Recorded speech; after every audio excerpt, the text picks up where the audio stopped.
A Scandal in Bohemia. Chapter 1. To Sherlock Holmes she is always the woman. I have seldom heard him mention her under any other name. In his eyes she eclipses and predominates the whole of her sex. It was not that he felt any emotion akin to love for Irene Adler. All emotions, and that one particularly, were abhorrent to his cold, precise but admirably balanced mind. He was, I take it, the most perfect reasoning and observing machine that the world has seen, but as a lover he would have placed himself in a false position. He never spoke of the softer passions, save with a jibe and a sneer. They were admirable things for the observer, excellent for drawing the veil from men's motives and actions. But for the trained reasoner to admit such intrusions into his own delicate and finely adjusted temperament was to introduce a distracting factor which might throw a doubt upon all his mental results. Grit in a sensitive instrument, or a crack in one of his own high-power lenses, would not be more disturbing than a strong emotion in a nature such as his. And yet there was but one woman to him, and that woman was the late Irene Adler, of dubious and questionable memory. I had seen little of Holmes lately. My marriage had drifted us away from each other. My own complete happiness, and the home-centered interests which rise up around the man who first finds himself master of his own establishment, were sufficient to absorb all my attention, while Holmes, who loathed every form of society with his whole Bohemian soul, remained in our lodgings in Baker Street, buried among his old books, and alternating from week to week between cocaine and ambition, the drowsiness of the drug, and the fierce energy of his own keen nature. He was still, as ever, deeply attracted by the study of crime, and occupied his immense faculties and extraordinary powers of observation in following out those clues, and clearing up those mysteries which had been abandoned as hopeless by the official police. From time to time I heard some vague account of his doings, of his summons to Odessa in the case of the Trepoff murder, of his clearing up of the singular tragedy of the Atkinson brothers at Trincomalee, and finally of the mission which he had accomplished so delicately and successfully for the reigning family of Holland. Beyond these signs of his activity, however, which I merely shared with all the readers of the daily press, I knew little of my former friend and companion. One night, it was on the 20th of March, 1888, I was returning from a journey to a patient, for I had now returned to civil practice, when my way led me through Baker Street. As I passed the well-remembered door, which must always be associated in my mind with my wooing, and with the dark incidents of the study in scarlet, I was seized with a keen desire to see Holmes again, and to know how he was employing his extraordinary powers. His rooms were brilliantly lit, and, even as I looked up, I saw his tall, spare figure pass twice in a dark silhouette against the blind. He was pacing the room swiftly, eagerly, with his head sunk upon his chest and his hands clasped behind him. To me, who knew his every mood and habit, his attitude and manner told their own story. He was at work again. He had risen out of his drug-created dreams and was hot upon the scent of some new problem. I rang the bell and was shown up to the chamber which had formerly been in part my own. His manner was not effusive. It seldom was, but he was glad, I think, to see me. With hardly a word spoken, but with a kindly eye, he waved me to an armchair, threw across his case of cigars, and indicated a spirit case and a gasogene in the corner. Then he stood before the fire and looked me over in his singular introspective fashion. "Wedlock suits you," he remarked. "I think, Watson, that you have put on 7.5 pounds since I saw you." 7. I answered. "Indeed, I should have thought a little more." "Just a trifle more, I fancy, Watson." "And in practice again, I observe. You did not tell me that you intended to go into harness." "Then, how do you know?" "I see it, I deduce it." "How do I know that you have been getting yourself very wet lately, and that you have a most clumsy and careless servant girl?" "My dear Holmes," said I, "this is too much. You would certainly have been burned, had you lived a few centuries ago. It is true that I had a country walk on Thursday and came home in a dreadful mess, but as I have changed my clothes I can't imagine how you deduce it. As to Mary Jane, she is incorrigible, and my wife has given her notice, but there, again, I fail to see how you work it out. He chuckled to himself and rubbed his long, nervous hands together. It is simplicity itself, said he. My eyes tell me that on the inside of your left shoe, just where the firelight strikes it, the leather is scored by 6 almost parallel cuts. Obviously they have been caused by someone who has very carelessly scraped round the edges of the sole in order to remove crusted mud from it. Hence, you see, my double deduction that you had been out in vile weather, and that you had a particularly malignant boot-slitting specimen of the London slavey. As to your practice, if a gentleman walks into my rooms smelling of iodoform, with a black mark of nitrate of silver upon his right forefinger, and a bulge on the right side of his top hat to show where he has secreted his stethoscope, I must be dull, indeed, if I do not pronounce him to be an active member of the medical profession. I could not help laughing at the ease with which he explained his process of deduction. When I hear you give your reasons, I remarked, the thing always appears to me to be so ridiculously simple that I could easily do it myself, though at each successive instance of your reasoning I am baffled until you explain your process. And yet I believe that my eyes are as good as yours. Quite so, he answered, lighting a cigarette, and throwing himself down into an armchair. You see, but you do not observe. The distinction is clear. For example, you have frequently seen the steps which lead up from the hall to this room. Frequently. How often? Well, some hundreds of times. Then how many are there? How many? I don't know. Quite so. You have not observed. And yet you have seen. That is just my point. Now, I know that there are 17 steps, because I have both seen and observed. By the way, since you are interested in these little problems, and since you are good enough to chronicle one or two of my trifling experiences, you may be interested in this. He threw over a sheet of thick, pink-tinted notepaper which had been lying open upon the table. It came by the last post, said he. Read it aloud. The note was undated, and without either signature or address. There will call upon you tonight, at 7:45, it said, a gentleman who desires to consult you upon a matter of the very deepest moment. Your recent services to one of the royal houses of Europe have shown that you are one who may safely be trusted with matters which are of an importance which can hardly be exaggerated. This account of you we have from all quarters received. Be in your chamber then at that hour, and do not take it amiss if your visitor wear a mask.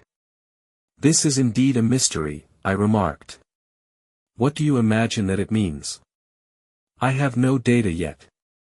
It is a capital mistake to theorize before one has data. Insensibly one begins to twist facts to suit theories, instead of theories to suit facts. But the note itself. What do you deduce from it? I carefully examined the writing, and the paper upon which it was written. The man who wrote it was presumably well-to-do, I remarked, endeavoring to imitate my companion's processes. Such paper could not be bought under £0.50 a packet. It is peculiarly strong and stiff. Peculiar, that is the very word, said Holmes. It is not an English paper at all. Hold it up to the light. I did so, and saw a large E with a small g, a, p, and a large G with a small t woven into the texture of the paper. What do you make of that? Asked Holmes. The name of the maker, no doubt, or his monogram, rather. Not at all. The G with the small t stands for Gesellschaft, which is the German for company.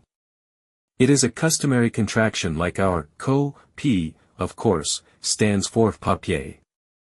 Now for the EG. Let us glance at our Continental Gazetteer. He took down a heavy brown volume from his shelves. Iglo, Eglanitz, here we are, Igria. It is in a German-speaking country, in Bohemia, not far from Carlsbad.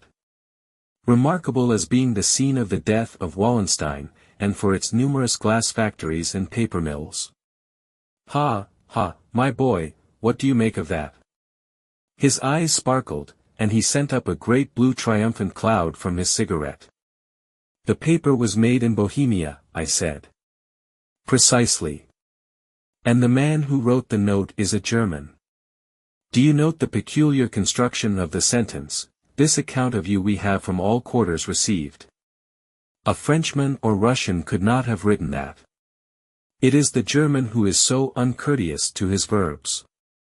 It only remains, therefore, to discover what is wanted by this German who writes upon Bohemian paper and prefers wearing a mask to showing his face.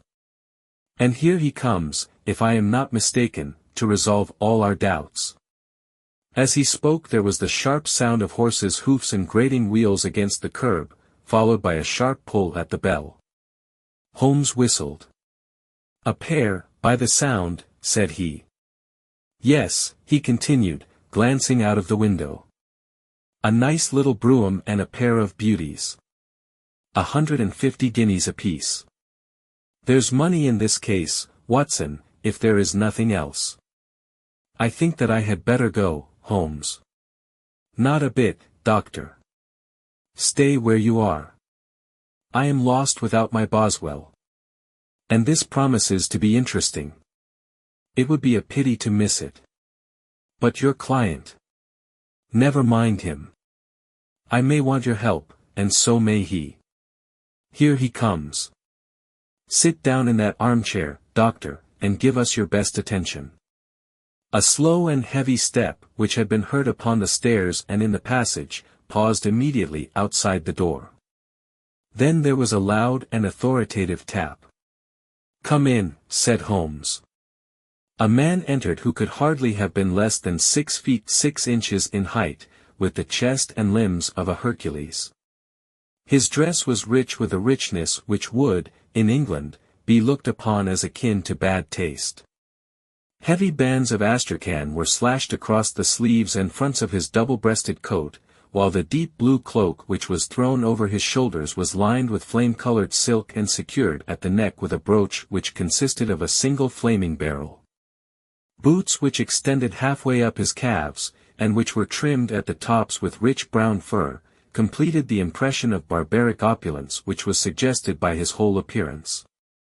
He carried a broad-brimmed hat in his hand, while he wore across the upper part of his face, extending down past the cheekbones, a black visored mask, which he had apparently adjusted that very moment, for his hand was still raised to it as he entered. From the lower part of the face he appeared to be a man of strong character, with a thick, hanging lip, and a long, straight chin suggestive of resolution pushed to the length of obstinacy. You had my note, he asked with a deep harsh voice and a strongly marked German accent. I told you that I would call.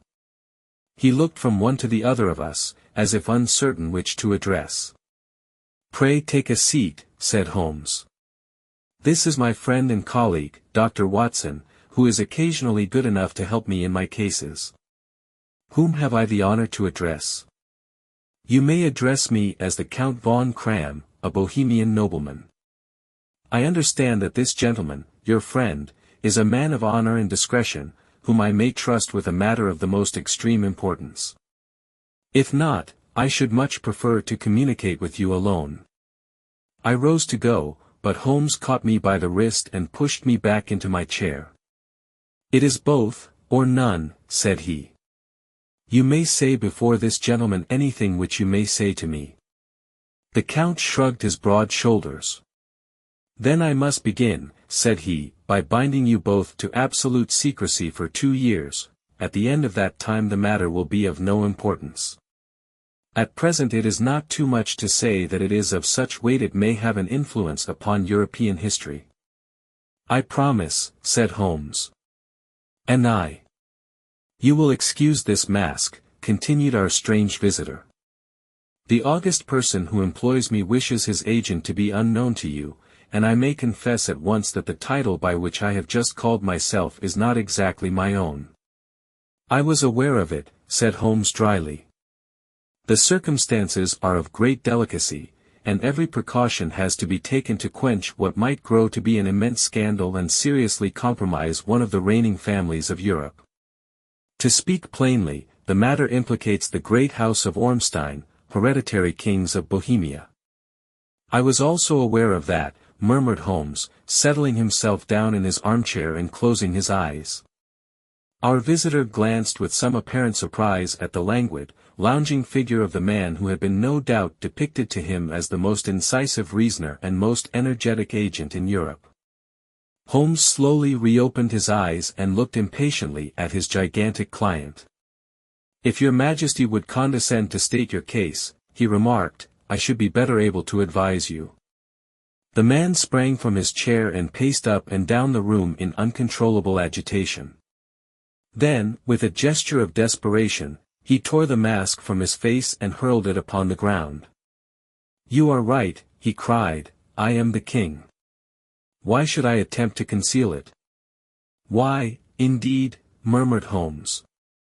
"Your Majesty had not spoken before I was aware that I was addressing Wilhelm Gottsreich Sigismund von Ormstein, Grand Duke of Cassel-Felstein, and hereditary King of Bohemia."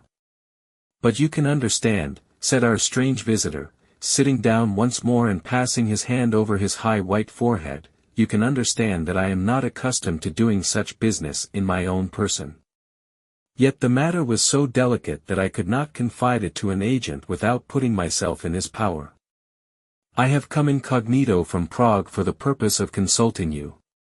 "Then, pray consult," said Holmes, shutting his eyes once more. "The facts are briefly these. Some 5 years ago, during a lengthy visit to Warsaw, I made the acquaintance of the well-known adventuress, Irene Adler. The name is no doubt familiar to you. Kindly look her up in my index, doctor," murmured Holmes without opening his eyes. For many years he had adopted a system of docketing all paragraphs concerning men and things, so that it was difficult to name a subject or a person on which he could not at once furnish information.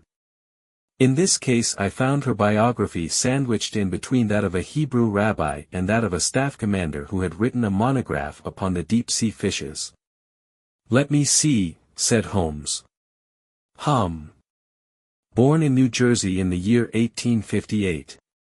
Contralto, La Scala, Prima donna Imperial Opera of Warsaw, yes. Retired from operatic stage, Living in London, quite so. Your Majesty, as I understand, became entangled with this young person, wrote her some compromising letters, and is now desirous of getting those letters back." "Precisely so. But how? Was there a secret marriage?" "None. No legal papers or certificates?" "None." "Then I fail to follow your Majesty.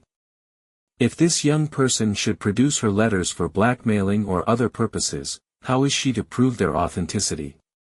"There is the writing." "Pooh. Forgery." "My private notepaper." "Stolen." "My own seal." "Imitated." "My photograph." "Bought." "We were both in the photograph." "Oh, dear. That is very bad. Your Majesty has indeed committed an indiscretion." "I was mad, insane." "You have compromised yourself seriously." "I was only Crown Prince then. I was young. I am but 30 now. It must be recovered. We have tried and failed. Your Majesty must pay. It must be bought. She will not sell." "Stolen, then." 5 attempts have been made. Twice burglars in my pay ransacked her house. Once we diverted her luggage when she traveled. Twice she has been waylaid. There has been no result. No sign of it. Absolutely none. Holmes laughed. "It is quite a pretty little problem," said he. "But a very serious one to me," returned the king reproachfully. "Very, indeed. And what does she propose to do with the photograph?" "To ruin me." But how? I am about to be married.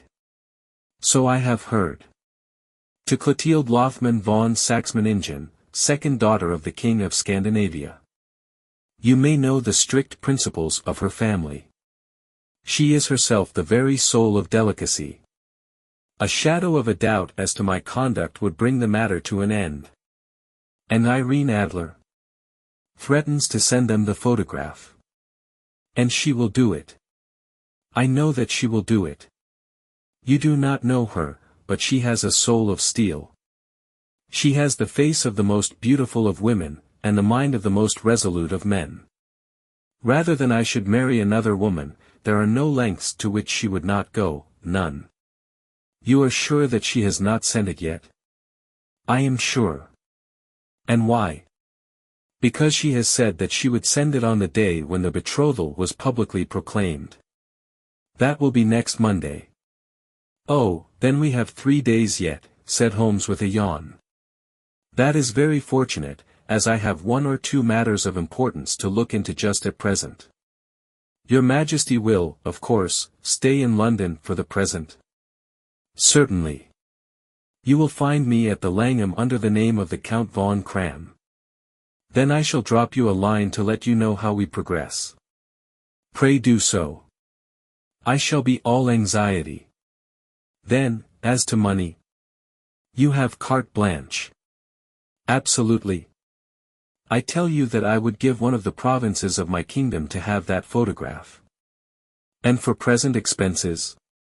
The king took a heavy chamois leather bag from under his cloak and laid it on the table. There are £300 in gold and 700 in notes, he said. Holmes scribbled a receipt upon a sheet of his notebook and handed it to him. And Mademoiselle's address, he asked. Is Briony Lodge, Serpentine Avenue, St. John's Wood. Holmes took a note of it. One other question, said he. Was the photograph a cabinet? It was. Then, good night, Your Majesty, and I trust that we shall soon have some good news for you. And good night, Watson, he added, as the wheels of the royal brougham rolled down the street. If you will be good enough to call tomorrow afternoon at 3 o'clock, I should like to chat this little matter over with you. Chapter 2. At 3 o'clock precisely I was at Baker Street, but Holmes had not yet returned. The landlady informed me that he had left the house shortly after 8 o'clock in the morning. I sat down beside the fire, however, with the intention of awaiting him, however long he might be. I was already deeply interested in his inquiry, for, though it was surrounded by none of the grim and strange features which were associated with the 2 crimes which I have already recorded, still, the nature of the case and the exalted station of his client gave it a character of its own. Indeed, apart from the nature of the investigation which my friend had on hand, there was something in his masterly grasp of a situation, and his keen, incisive reasoning, which made it a pleasure to me to study his system of work, and to follow the quick, subtle methods by which he disentangled the most inextricable mysteries.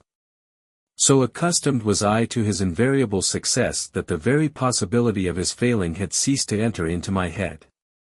It was close upon 4 before the door opened, and a drunken-looking groom, ill-kempt and side-whiskered, with an inflamed face and disreputable clothes, walked into the room.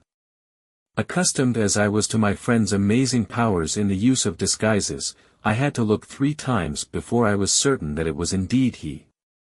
With a nod he vanished into the bedroom, whence he emerged in 5 minutes tweed-suited and respectable, as of old. Putting his hands into his pockets, he stretched out his legs in front of the fire and laughed heartily for some minutes. Well, really, he cried, and then he choked and laughed again until he was obliged to lie back, limp and helpless, in the chair. What is it? It's quite too funny. I am sure you could never guess how I employed my morning, or what I ended by doing. I can't imagine. I suppose that you have been watching the habits, and perhaps the house, of Miss Irene Adler. Quite so, but the sequel was rather unusual. I will tell you, however.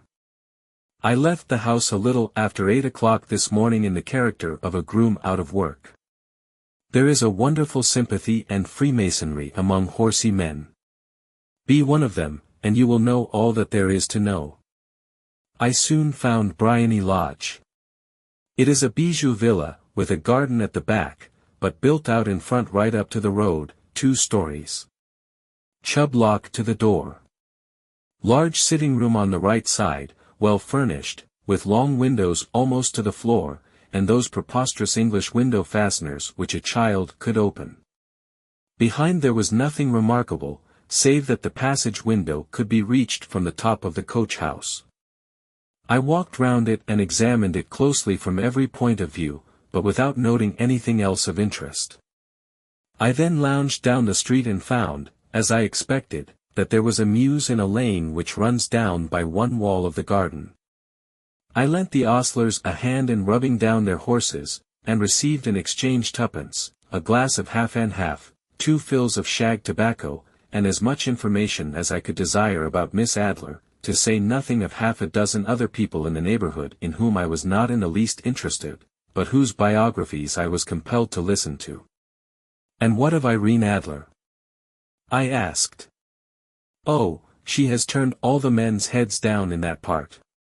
She is the daintiest thing under a bonnet on this planet. So say the Serpentine Mews, to a man. She lives quietly, sings at concerts, drives out at 5 every day, and returns at 7 sharp for dinner. Seldom goes out at other times, except when she sings. Has only 1 male visitor, but a good deal of him. He is dark, handsome, and dashing, never calls less than once a day, and often twice. He is a Mr. Godfrey Norton, of the Inner Temple. See the advantages of a cabman as a confidant." They had driven him home a dozen times from Serpentine Mews, and knew all about him. When I had listened to all they had to tell, I began to walk up and down near Briony Lodge once more, and to think over my plan of campaign. This Godfrey Norton was evidently an important factor in the matter. He was a lawyer. That sounded ominous. What was the relation between them, and what the object of his repeated visits? Was she his client, his friend, or his mistress? If the former, she had probably transferred the photograph to his keeping. If the latter, it was less likely. On the issue of this question depended whether I should continue my work at Briony Lodge, or turn my attention to the gentlemen's chambers in the Temple. It was a delicate point, and it widened the field of my inquiry. I fear that I bore you with these details, but I have to let you see my little difficulties, if you are to understand the situation. "I am following you closely," I answered. I was still balancing the matter in my mind when a hansom cab drove up to Briony Lodge, and a gentleman sprang out. He was a remarkably handsome man, dark, aquiline, and mustached, evidently the man of whom I had heard. He appeared to be in a great hurry, shouted to the cabman to wait, and brushed past the maid who opened the door with the air of a man who was thoroughly at home. He was in the house about half an hour, and I could catch glimpses of him in the windows of the sitting room, pacing up and down, talking excitedly, and waving his arms. Of her I could see nothing. Presently he emerged, looking even more flurried than before. As he stepped up to the cab, he pulled a gold watch from his pocket and looked at it earnestly. "Drive like the devil," he shouted, "first to Gross and Henke's in Regent Street, and then to the Church of St. Monica in the Edgware Road. Half a guinea if you do it in 20 minutes. Away they went, and I was just wondering whether I should not do well to follow them when up the lane came a neat little landau, the coachman with his coat only half buttoned, and his tie under his ear, while all the tags of his harness were sticking out of the buckles. It hadn't pulled up before she shot out of the hall door and into it. I only caught a glimpse of her at the moment, but she was a lovely woman, with a face that a man might die for. "The Church of St. Monica, John," she cried, "and half a sovereign if you reach it in 20 minutes. This was quite too good to lose, Watson. I was just balancing whether I should run for it, or whether I should perch behind her landau when a cab came through the street. The driver looked twice at such a shabby fare, but I jumped in before he could object. "The Church of St. Monica," said I, "and half a sovereign if you reach it in 20 minutes.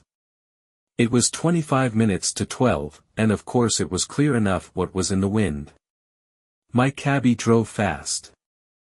I don't think I ever drove faster, but the others were there before us.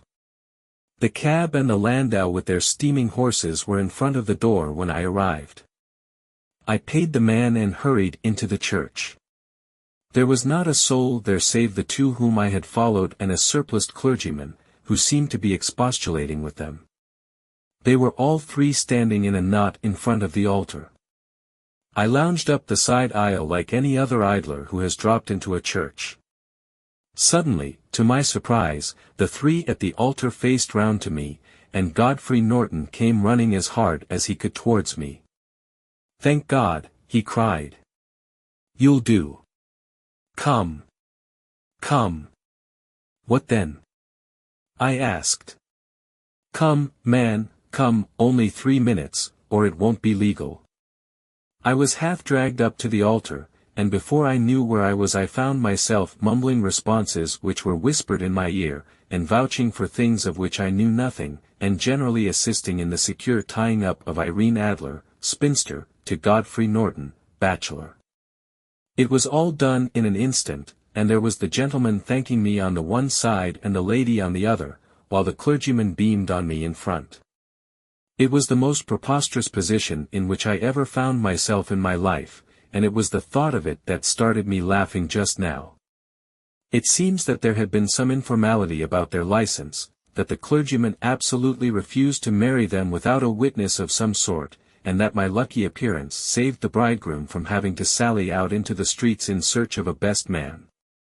The bride gave me a sovereign, and I mean to wear it on my watch chain in memory of the occasion. "This is a very unexpected turn of affairs," said I, "and what then?" Well, I found my plans very seriously menaced. It looked as if the pair might take an immediate departure, and so necessitate very prompt and energetic measures on my part. At the church door, however, they separated, he driving back to the temple, and she to her own house. "I shall drive out in the park at 5 as usual," she said as she left him. I heard no more. They drove away in different directions, and I went off to make my own arrangements. "Which are?" "Some cold beef and a glass of beer," he answered, ringing the bell. "I have been too busy to think of food, and I am likely to be busier still this evening. By the way, Doctor, I shall want your cooperation." "I shall be delighted."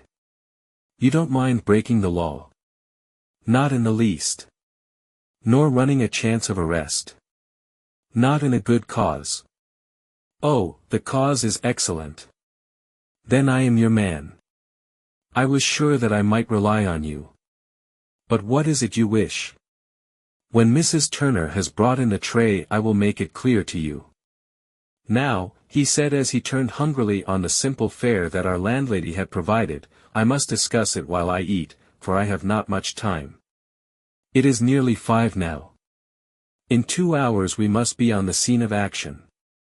Miss Irene, or Madam, rather, returns from her drive at 7. We must be at Briony Lodge to meet her. And what then? You must leave that to me. I have already arranged what is to occur. There is only one point on which I must insist. You must not interfere, come what may. You understand? I am to be neutral. To do nothing whatever. There will probably be some small unpleasantness. Do not join in it. It will end in my being conveyed into the house. 4 or 5 minutes afterwards the sitting-room window will open. You are to station yourself close to that open window. Yes. You are to watch me, for I will be visible to you. Yes. And when I raise my hand, so, you will throw into the room what I give you to throw, and will, at the same time, raise the cry of fire. You quite follow me? Entirely. It is nothing very formidable, he said, taking a long cigar-shaped roll from his pocket. It is an ordinary plumber's smoke rocket, fitted with a cap at either end to make it self-lighting. Your task is confined to that. When you raise your cry of fire, it will be taken up by quite a number of people. You may then walk to the end of the street, and I will rejoin you in 10 minutes. I hope that I have made myself clear. I am to remain neutral, to get near the window, to watch you, and at the signal to throw in this object, then to raise the cry of fire, and to wait you at the corner of the street. Precisely. Then you may entirely rely on me. That is excellent. I think, perhaps, it is almost time that I prepare for the new role I have to play. He disappeared into his bedroom and returned in a few minutes in the character of an amiable and simple-minded nonconformist clergyman. His broad black hat, his baggy trousers, his white tie, his sympathetic smile, and general look of peering and benevolent curiosity were such as Mr. John Hare alone could have equalled. It was not merely that Holmes changed his costume. His expression, his manner, his very soul seemed to vary with every fresh part that he assumed. The stage lost a fine actor, even as science lost an acute reasoner, when he became a specialist in crime. It was 6:15 when we left Baker Street, and it still wanted 10 minutes to the hour when we found ourselves in Serpentine Avenue. It was already dusk, and the lamps were just being lighted as we paced up and down in front of Briony Lodge, waiting for the coming of its occupant. The house was just such as I had pictured it from Sherlock Holmes' succinct description, but the locality appeared to be less private than I expected. On the contrary, for a small street in a quiet neighborhood, it was remarkably animated. There was a group of shabbily dressed men smoking and laughing in a corner, a scissors grinder with his wheel, 2 guardsmen who were flirting with a nurse girl, and several well-dressed young men who were lounging up and down with cigars in their mouths. "You see," remarked Holmes, as we paced to and fro in front of the house, "this marriage rather simplifies matters. The photograph becomes a double-edged weapon now. The chances are that she would be as averse to its being seen by Mr. Godfrey Norton, as our client is to its coming to the eyes of his princess. Now the question is, where are we to find the photograph? Where, indeed? It is most unlikely that she carries it about with her. It is cabinet size. Too large for easy concealment about a woman's dress. She knows that the king is capable of having her waylaid and searched. 2 attempts of the sort have already been made. We may take it, then, that she does not carry it about with her. Where, then? Her banker or her lawyer. There is that double possibility. But I am inclined to think neither. Women are naturally secretive, and they like to do their own secreting. Why should she hand it over to anyone else? She could trust her own guardianship, but she could not tell what indirect or political influence might be brought to bear upon a businessman. Besides, remember that she had resolved to use it within a few days. It must be where she can lay her hands upon it. It must be in her own house. But it has twice been burgled. Pshaw! They did not know how to look. But how will you look? I will not look. What then? I will get her to show me. But she will refuse. She will not be able to. But I hear the rumble of wheels. It is her carriage. Now carry out my orders to the letter. As he spoke, the gleam of the sidelights of a carriage came round the curve of the avenue. It was a smart little landau which rattled up to the door of Briony Lodge. As it pulled up, one of the loafing men at the corner dashed forward to open the door in the hope of earning a copper, but was elbowed away by another loafer, who had rushed up with the same intention. A fierce quarrel broke out, which was increased by the 2 guardsmen, who took sides with one of the loungers, and by the scissors grinder, who was equally hot upon the other side. A blow was struck, and in an instant the lady, who had stepped from her carriage, was the center of a little knot of flushed and struggling men, who struck savagely at each other with their fists and sticks. Holmes dashed into the crowd to protect the lady, but, just as he reached her, he gave a cry and dropped to the ground, with the blood running freely down his face. At his fall the guardsmen took to their heels in one direction and the loungers in the other, while a number of better-dressed people, who had watched the scuffle without taking part in it, crowded in to help the lady and to attend to the injured man. Irene Adler, as I will still call her, had hurried up the steps, but she stood at the top with her superb figure outlined against the lights of the hall, looking back into the street. "Is the poor gentleman much hurt?" she asked. "He is dead," cried several voices. "No, no, there's life in him," shouted another. "But he'll be gone before you can get him to hospital." "He's a brave fellow," said a woman. "They would have had the lady's purse and watch if it hadn't been for him. They were a gang, and a rough one, too. Ah, he's breathing now. He can't lie in the street. May we bring him in, marm?" "Surely. Bring him into the sitting room. There is a comfortable sofa. This way, please." Slowly and solemnly he was borne into Briony Lodge and laid out in the principal room, while I still observed the proceedings from my post by the window. The lamps had been lit, but the blinds had not been drawn, so that I could see Holmes as he lay upon the couch. I do not know whether he was seized with compunction at that moment for the part he was playing, but I know that I never felt more heartily ashamed of myself in my life than when I saw the beautiful creature against whom I was conspiring, or the grace and kindliness with which she waited upon the injured man. And yet it would be the blackest treachery to Holmes to draw back now from the part which he had entrusted to me. I hardened my heart, and took the smoke rocket from under my ulster. After all, I thought, we are not injuring her. We are but preventing her from injuring another. Holmes had sat up upon the couch, and I saw him motion like a man who is in need of air. A maid rushed across and threw open the window. At the same instant I saw him raise his hand, and at the signal I tossed my rocket into the room with a cry of "Fire!" The word was no sooner out of my mouth than the whole crowd of spectators, well dressed and ill, gentlemen, ostlers, and servant maids, joined in a general shriek of "Fire!" Thick clouds of smoke curled through the room and out at the open window. I caught a glimpse of rushing figures, and a moment later the voice of Holmes from within assuring them that it was a false alarm.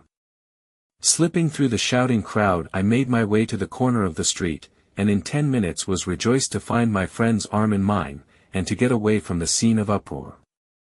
He walked swiftly and in silence for some few minutes until we had turned down one of the quiet streets which lead towards the Edgware Road. "You did it very nicely, Doctor," he remarked. "Nothing could have been better. It is all right. You have the photograph?" "I know where it is." "And how did you find out?" "She showed me, as I told you she would. I am still in the dark." "I do not wish to make a mystery," said he, laughing. "The matter was perfectly simple. You, of course, saw that everyone in the street was an accomplice. They were all engaged for the evening. I guessed as much. Then, when the row broke out, I had a little moist red paint in the palm of my hand. I rushed forward, fell down, clapped my hand to my face, and became a piteous spectacle. It is an old trick. That also I could fathom. Then they carried me in. She was bound to have me in.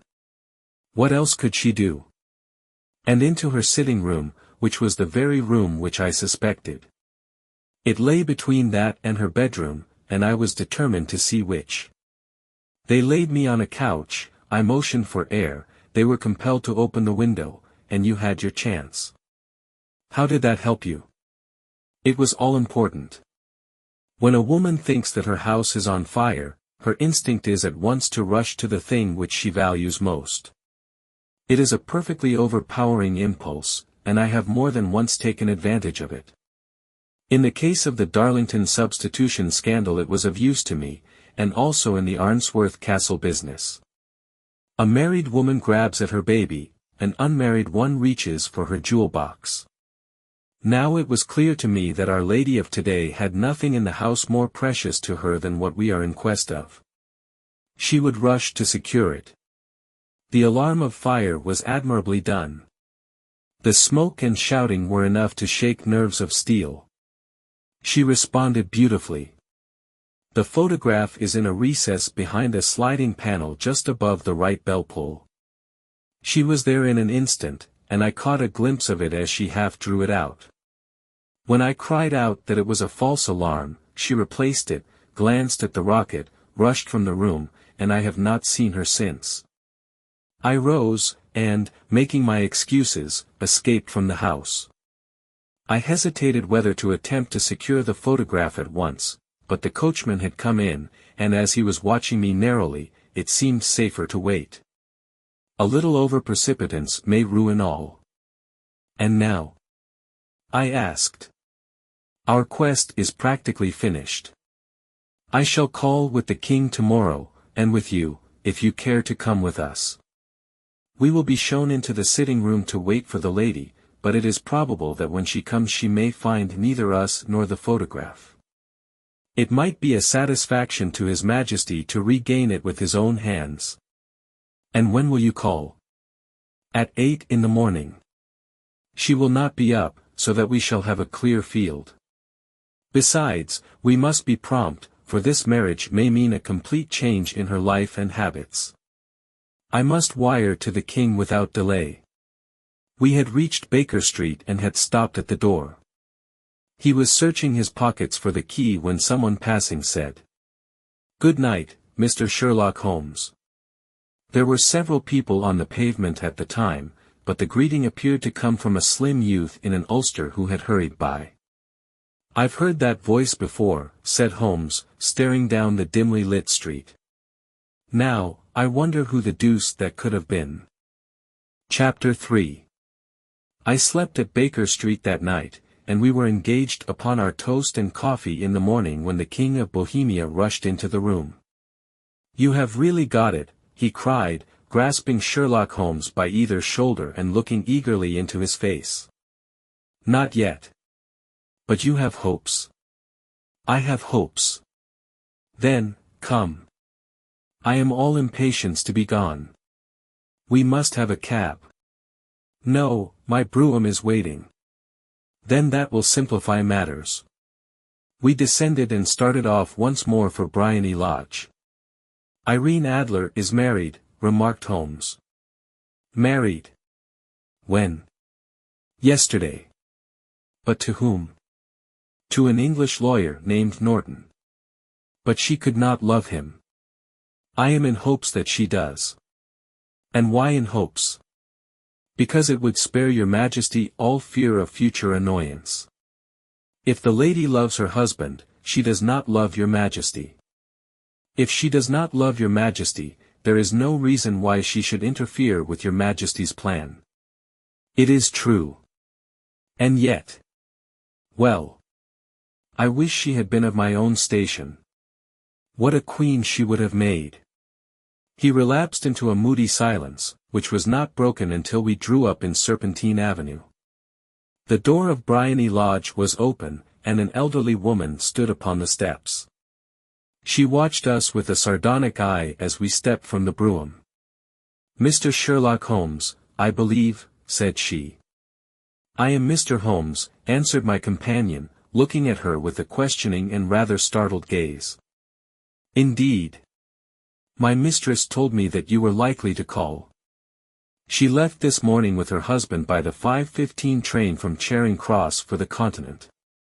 "What?" Sherlock Holmes staggered back, white with chagrin and surprise. "Do you mean that she has left England? Never to return?" "And the papers?" asked the king hoarsely. "All is lost.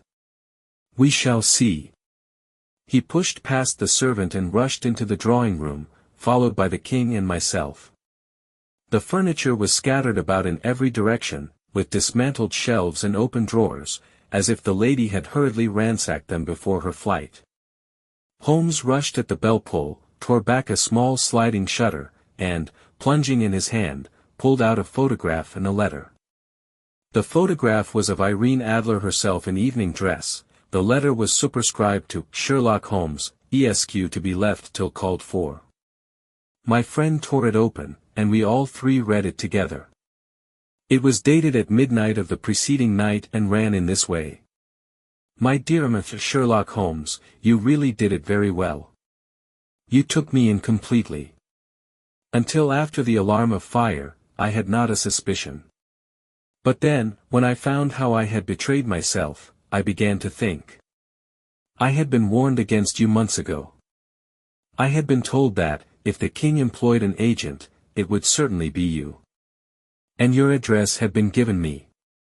Yet, with all this, you made me reveal what you wanted to know.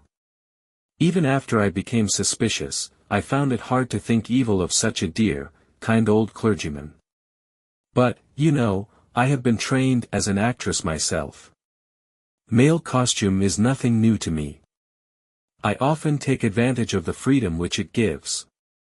I sent John, the coachman, to watch you, ran upstairs, got into my walking clothes, as I call them, and came down just as you departed. Well, I followed you to your door, and so made sure that I was really an object of interest to the celebrated Mr. Sherlock Holmes. Then I, rather imprudently, wished you good night, and started for the temple to see my husband. We both thought the best resource was flight, when pursued by so formidable an antagonist, so you will find the nest empty when you call tomorrow. As to the photograph, your client may rest in peace. I love and am loved by a better man than he. The king may do what he will without hindrance from one whom he has cruelly wronged. I keep it only to safeguard myself, and to preserve a weapon which will always secure me from any steps which he might take in the future. I leave a photograph which he might care to possess, and I remain, dear Mr. Sherlock Holmes, very truly yours, Irene Norton, née Adler. What a woman, oh, what a woman, cried the King of Bohemia, when we had all three read this epistle. Did I not tell you how quick and resolute she was? Would she not have made an admirable queen? Is it not a pity that she was not on my level? From what I have seen of the lady, she seems, indeed, to be on a very different level to your Majesty, said Holmes coldly. I am sorry that I have not been able to bring your Majesty's business to a more successful conclusion.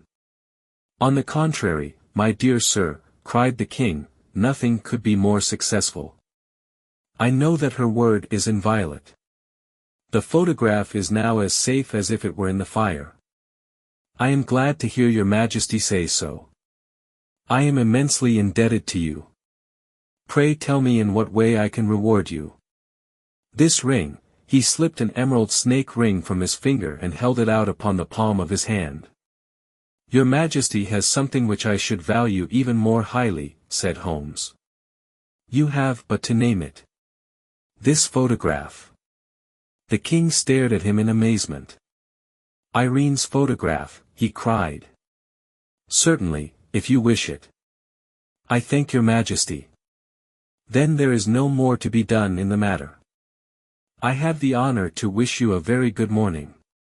He bowed, and, turning away without observing the hand which the king had stretched out to him, he set off in my company for his chambers. And that was how a great scandal threatened to affect the kingdom of Bohemia, and how the best plans of Mr. Sherlock Holmes were beaten by a woman's wit. He used to make merry over the cleverness of women, but I have not heard him do it of late. And when he speaks of Irene Adler, or when he refers to her photograph, it is always under the honorable title of the woman.